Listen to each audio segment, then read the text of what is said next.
Space, the final frontier. And what better way to celebrate a feat of human ingenuity than to bring your own packed lunch on the space launch? Yes, I'm talking corned beef sandwiches all around. What's the worst that could possibly happen?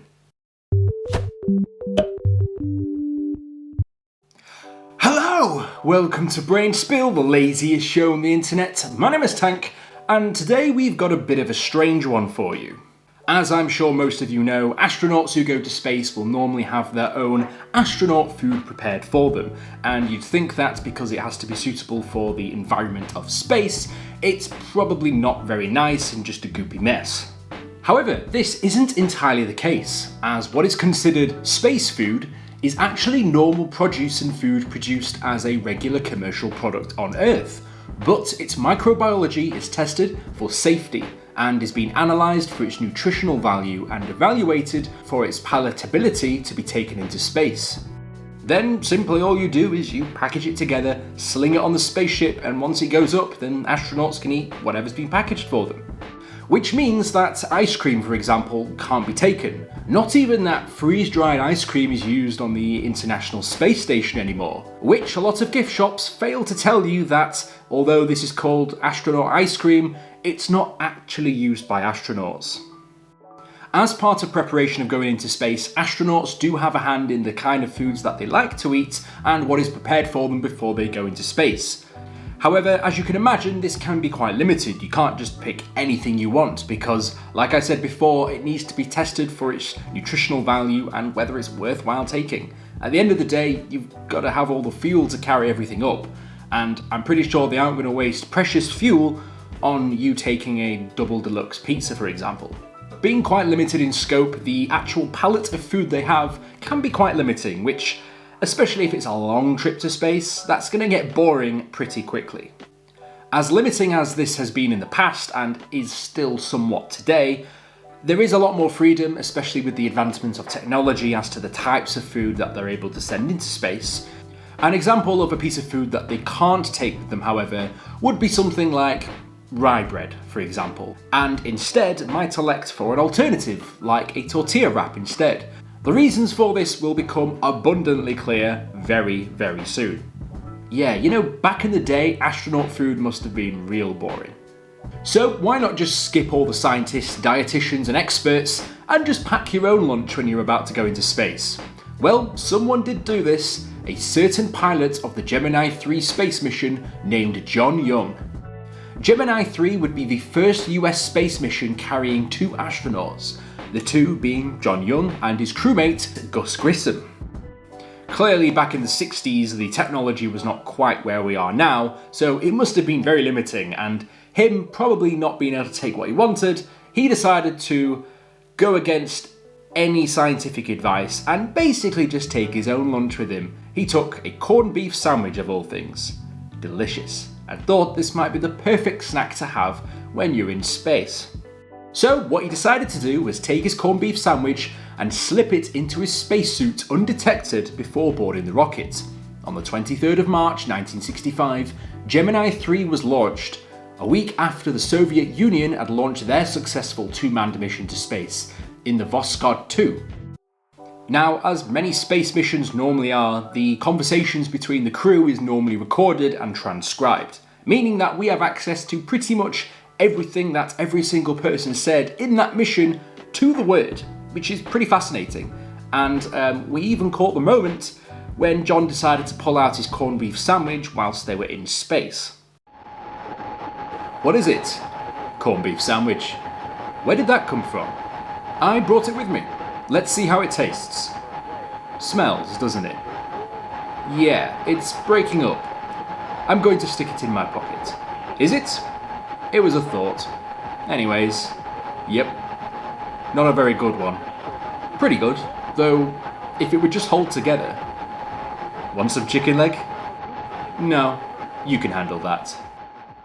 Honestly, can't blame the guy. Must have been pretty peckish to pull out that sandwich during a long 5-hour space mission. Yes, this was 5 hours long. You could have just waited until you got back to Earth, but no, you had to get it out during mid-flight.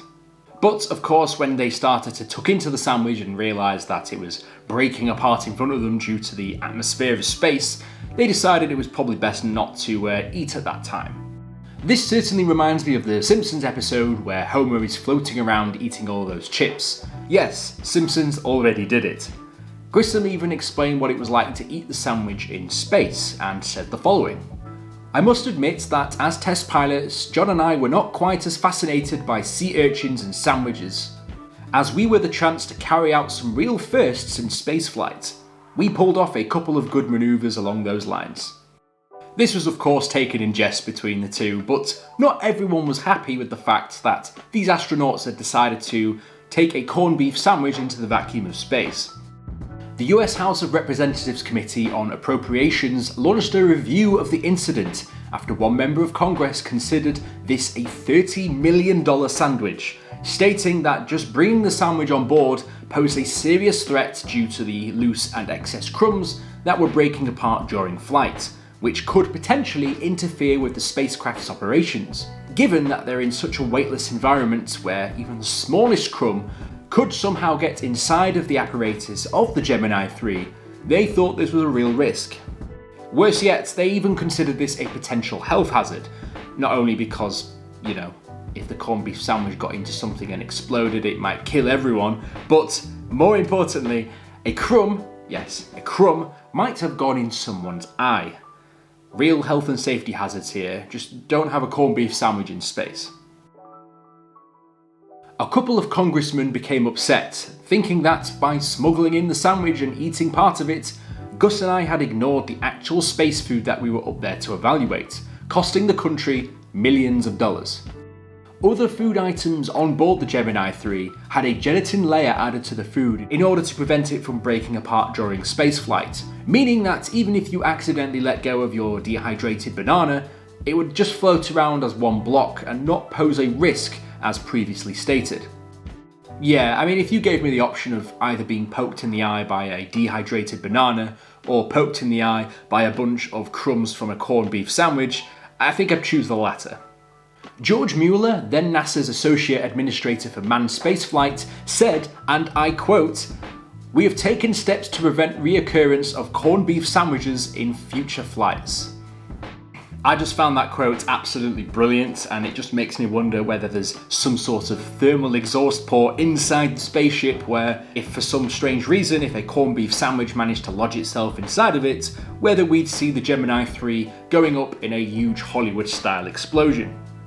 The original offending sandwich is not available anymore, but historians have preserved a similar corned beef sandwich in acrylic and is now displayed at the Grissom Memorial Museum in Mitchell, Indiana. Just in case you ever wanted to go and see a corned beef sandwich on display, then that's your place to go. As funny as this all is due to the developments in technology, we hopefully won't have another incident where an astronaut is forced to take their packed lunch into space because we've got a little bit better technology when it comes to having actual food to eat whilst in space. So hopefully there's no more incidents like this in the future. But I guess we'll just have to wait and see. If you liked the video, be sure to like and subscribe. If you want to be notified as soon as I upload my next video, be sure to hit the bell button. And if you've got any ideas for topics you'd like me to discuss next, let me know down in the comments below. As always, sources used in the video will be in the description. Guys, I did make myself a corned beef sandwich just so I could have it as a prop on the video and maybe break it apart, but I'm not gonna lie, I already ate it, so unfortunately I can't show you that amazing prop idea I had, but who knows, maybe in the future. Maybe when I'm not quite as full, I might make myself another and then just do it for fun. So, yeah. I'll see you guys in the next video. Fantastic.